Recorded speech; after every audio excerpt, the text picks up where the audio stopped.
We're the gold team. We also worked on the Huey Long Field House and Pool. And my name is Don Burgess. I'm with the Harpers Ferry Historic Town Foundation in historic Harpers Ferry, West Virginia. I'm Jason Biggins with South Dakota State Historic Preservation Office in Pierre, South Dakota. Good day. I'm Elizabeth Beckley with the National Trust for Historic Preservation and Preservation Maryland. Hi, Susanna Bing, East Baton Rouge Redevelopment Authority. And good afternoon. My name is Ethiel Garlington. I work for Knox Heritage in Knoxville, Tennessee. Again, I just want to thank everyone for coming out this afternoon. I know it's Friday, and I know you're ready to move on with your weekend. Like Don said, we worked on the Huey P. Long Pool and Field House. We truly hope to be a cause for the good on this project. We genuinely spent the week intensively looking over the project and the possibilities, and feel confident that we have some viable and real solutions that we can present today. There is no question that this building on campus is an icon, both culturally and socially, for the LSU alumni and for the people of the Baton Rouge community. That being said, we believe that buildings can't just be saved for those iconic values. We believe that buildings have to have a viable use. Both preservationists, we are taught that buildings speak and that we should listen. When we toured the building on Sunday, we let the building speak to us. I know that sounds a little esoteric, but that's what we do. And in this case, resources are more than just buildings, and in this case, they're more than just bricks and mortar. Buildings like this, like the Huey P. Long Fieldhouse and Pool, have embodied energy, have resources of human creativity and time. All that lives in this building today. And so with that in mind, what we decided was that the best and viable use for this building is to maintain this facility as a recreational facility for the campus. Not only is this the best use environmentally, but it's also the best use sustainability for the use and programming and financial use. Perhaps you're asking yourself at this point why it took us a week to tell you that the pool house or the field house and the pool should remain as the field house and the pool.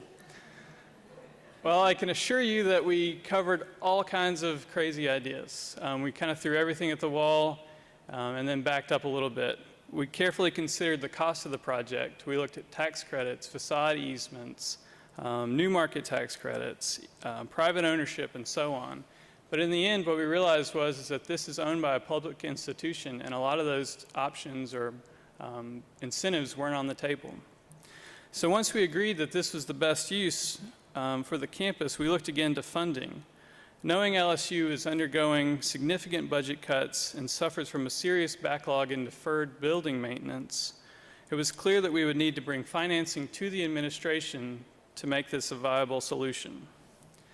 We then looked at the unique opportunity that this particular building plays in the community and the LSU alum.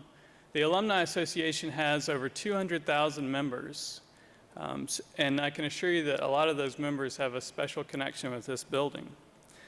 We even looked through some of the old photographs and found this Life magazine photo with, it looked like a tiki party, so I'm sure there are plenty of good memories from this building.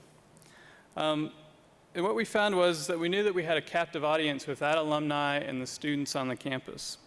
With that in mind, I'll turn it over to Susanna to speak about the use and the funding for the project. Thank you. We are proposing a minimum impact to the historic structure, but want to bring in features that are not currently found on campus. After talking to many individuals associated with LSU, we determined that the kinesiology department needed some additional classrooms, as well as direct access to workout spaces and exercise equipment. We felt the prime location of the pool and surrounding spaces easily lends itself to increasing the visibility of the sports medicine program, while again giving them access to equipment and examination spaces. Representatives of the student body expressed a desire to have a recreation center on the west side of campus. So with that, I'm going to just break down the spaces. We are proposing to keep the pool as is in its current state, with the change of converting it to a saltwater pool, which currently there is not a pool like that on campus, and there's actually only one like that in the city. The upper deck of the pool, we would like to convert that to a running track. The current racquetball courts are to be divided, again, vertically. As Norman mentioned, we've got the height to do that to an upper and lower floors. The first floor spaces are to be workout rooms with treadmills and weight equipment. The second floor spaces are to be a classroom space for the kinesiology department and the sports medicine program. One half of the existing gym we would like to convert to a 2-story climbing wall. This, again, is not anything currently located on campus.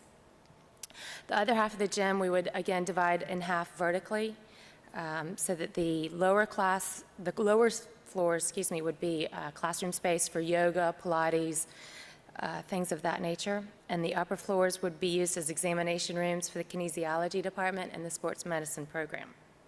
Now I'm going to explain our potential sources for funding. We feel that the first step is to acquire a feasibility study to develop a more precise budget.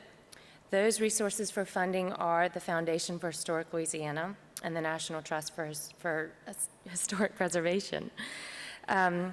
Previous cost estimates for various renovations and enhancements have ranged from $5 million to $25 million. We are proposing a minimum impact to the historic structure and using an approximation of $10 million, contingent on outside bids and feasibility study. For the corporate naming rights, we've identified Blue Cross Blue Shield of Louisiana, Pennington Biomedical Research Center, and Ochsner for approximately $5,650,000. The LSU Tiger Athletic Foundation to donate approximately $1 million. The LSU Foundation to donate approximately $1 million.